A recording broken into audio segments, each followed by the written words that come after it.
Hey guys, and welcome back to How Logical. In this tutorial, we're gonna look at how to create folders in your Google Drive using your mobile application. Now let us begin.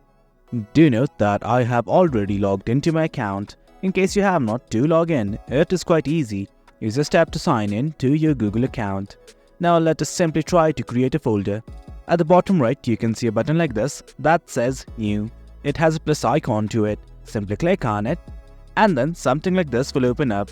From here, you can create a new folder, upload things, simply scan, or open Google Docs, Sheets, or Slides. But right now, let's simply click on this button right here that says Folder.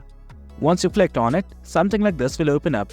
It's prompting me to enter the name for my new folder. I'm gonna change it right now. Once you've done that, simply hit Uncreate. And guys, that is it. As you can see, a folder has been created.